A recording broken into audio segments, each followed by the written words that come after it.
You're listening to Life Repurposed with Michelle Rayburn, where you'll find uplifting and practical advice for everyday living, creative inspiration for do-it-yourself projects, and recommendations for books and resources that will encourage you to embrace your life repurposed. I'm your host, Michelle Rayburn. Hey, thanks for being with me today for episode number 65 of Life Repurposed. This week, I want to tackle a topic of moving forward. I want to ask you a question. What renovating are we going to need to do in the coming months? What renovating are we going to need to do of our mindset, of our actions, of our speech? It's the night before the election, and I'm recording this because I don't want my words tainted by any results. So I'm not waiting until tomorrow. Well, we don't even know when the election will be determined, but stay with me. This is not about politics or the election. I'm just recording it beforehand because I want to make sure that my attitude is not based on trying to speak at somebody else, but really talking about myself too in this process. So what I want to talk about is the way we repurpose and renovate after things get ugly. How do we move forward from something that has a lot of tension involved? No matter how we look at it, this year has been one of struggle, challenges, situations that make us question humanity, circumstances that break down and look a mess. And the reason this is on my mind today is that I don't think tomorrow is going to be our most beautiful day as Americans. I think there's going to be some tension throughout the day. And then in the coming days after that is when we have to think about, what are we going to do with all of this? So when Thursday comes and this episode airs, I would like to be prepared with a plan to move forward. I don't know if the person I voted for will win the election. I voted early, so I'm not voting in person tomorrow, but I just want to be prepared because I don't know if the people I know will be happy about the candidate that wins or if they'll be upset about it. Will family holidays be tainted yet by conversations laced with venom and harsh words, or will it be over? I don't know. Or will our conversations be sweetened by kindness and love and filled with patience and abundant with grace? I don't know. I don't know what it'll be like. So because I don't know the outcome of the election, I can't slant this episode in any way to sound as if I'm talking at you. I'm doing this to remind myself, too, of what it means to live out Colossians 4:6. I want to read that for you from the New Living Translation of the Bible. It says, "Let your conversation be gracious and attractive so that you will have the right response for everyone." Some days in the last few months and weeks here, I have felt like I wanted to just melt into a puddle of tears because my heart has been broken just observing and trying to think about, like, what would it be like to be on the outside? And what I mean by being on the outside is, what if I wasn't somebody who attended church regularly? What if I didn't believe in Jesus? What would it be like to stand outside of a circle of Christian people and observe behavior and attitudes and actions? What would it be like? And sometimes it breaks my heart when I think about that because it doesn't look pretty. And I can't imagine what it would be like for somebody who's just kind of teetering in their faith, who feels like it's shaken up and they don't know where they're going to land. What would it feel like to observe people who carry the name of Christian who don't speak like Christ would?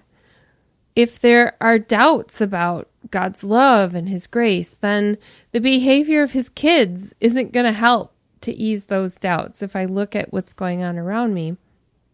Saying ugly things or spewing hate in the name of Jesus is like dressing up in a stage costume and pretending to love Jesus. And that's why he called some of the religious people hypocrites, play actors. Merriam-Webster says the word hypocrite ultimately came into English from the Greek word Hippocrates, which means an actor or a stage player.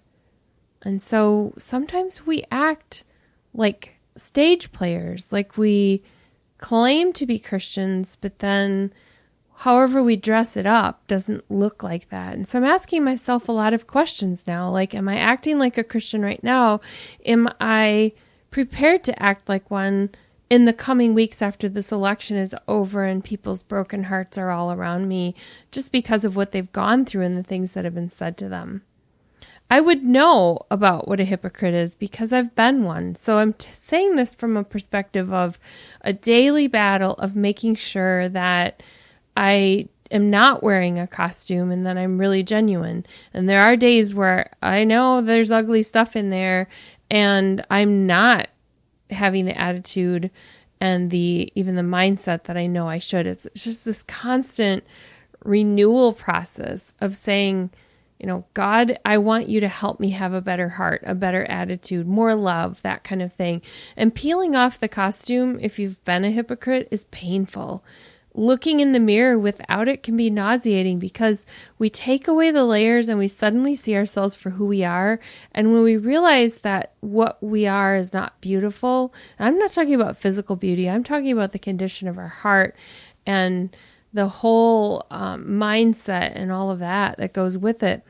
It can be nauseating when we realize that other people probably could see right through that, and we just didn't realize that we were wearing a costume.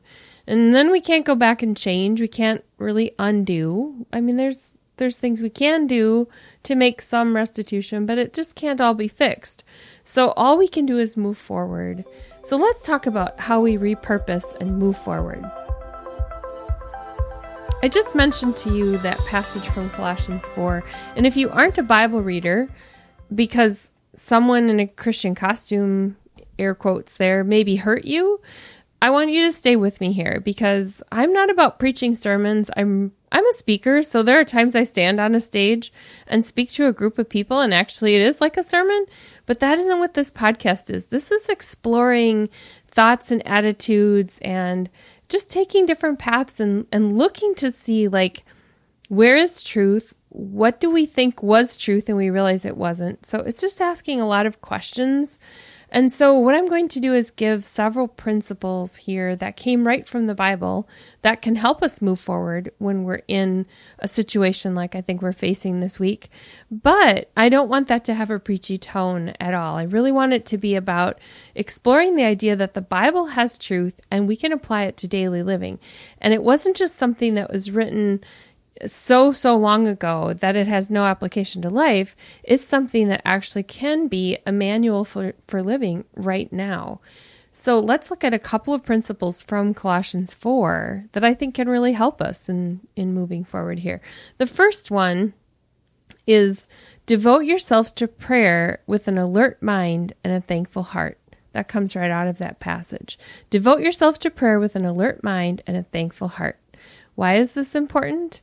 Well, the outcome of an election or of any other thing that we go through doesn't take away our ability to be grateful. We might think it does, but it's our choice to be grateful.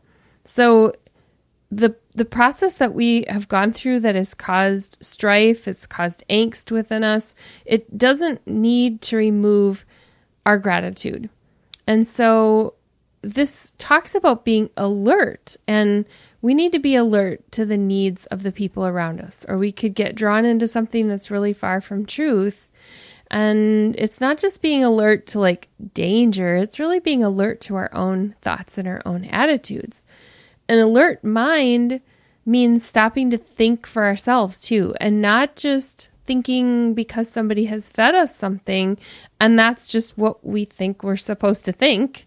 It means sometimes going against the popular thread of thought around us. That can be a really lonely place.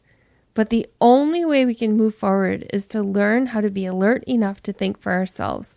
And so what I've done over the years is really question, like if I hear something, if you share a news story with me, I'm going to go dig up 4 other news sources to see from a balanced perspective if that's what's really out there. I'm going to take medical facts and look them up. I'm going to look up stories to see if they fact check, all of that kind of stuff. But I'm also going to question some of the things I was always taught growing up in the church. Asking myself, is this just a rule or did this come from the Bible? Is this a tradition or was this in the Bible? So it's just stopping to think for ourselves, even if it goes against the popular thinking around us. It also means learning to listen more. So I've changed my point of view on a lot of big issues over the years because I listened and learned more. So devote yourselves to prayer. That means having a conversation with God and asking him for wisdom, and then having an alert mind and a thankful heart. The second thing that I think can help us move forward is also right from that verse. It is live wisely among those who are not believers and make the most of every opportunity. Let's talk about what it means to not be a believer. It's simply the way to describe people who don't believe in Jesus. I'm a believer. I believe in Jesus. Some of my friends are not. But this is not a derogatory term. It's just a way of saying, I believe, this person does not. So we can live respectfully together. We don't have to have fights and arguments. It is something that sometimes somebody who is not a believer will eventually put some pieces together and think through some things and become one. That happens all the time. So we're all in various stages of a process. And some people have dramatic stories of going from not believing in Jesus to believing him. Some are like me, having grown up in the church, but there still was a moment where I had to say, I believe for myself. It wasn't what my parents taught me. It wasn't the tradition I grew up in. So when this says live wisely among those who are not believers, it means that we are going to be surrounded by people who believe and people who don't believe, and we can live respectfully together. There was a time when I thought living wisely meant I had to shower someone who doesn't believe in Jesus with my pompous wisdom. So it meant making the most of every opportunity to preach and cram some truth down their throat. And I want to be really clear that I see it differently now. Living wisely, as this verse talks about, can mean conducting myself in a way that doesn't ruin Jesus's reputation and make his followers look like a bunch of jerks. So living wisely is not living in caution, like thinking someone's going to corrupt me, as much as it is, am I being careful in how I conduct myself? Am I looking like Jesus? Of course, there's always caution. I'm not going to say we don't live cautiously, but I think living wisely has a lot more to do with just self-examination and asking myself, do I look like Jesus? Making the most of opportunity to me means often keeping my mouth shut and keeping my heart open so I can hear what the needs of others are and truly understand what they're wrestling with. Arguing is not a good use of time. Gloating is an opportunity wasted.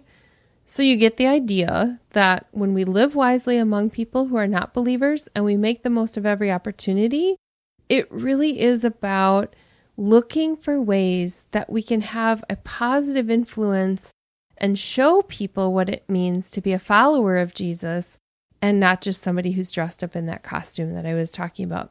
The third and final one that I want to talk about is also from Colossians 4, let your conversation be gracious and attractive so that you will have the right response for everyone. Gracious and attractive. Do you know some people who are just easy to be around? Like, they're gracious and attractive and it has nothing to do with their physical appearance. There's a comfort that you have in their presence because you know they love you unconditionally. I'll admit that when I get impatient, I'm not gracious. Sometimes I fire off email replies that are dismissive and short with people.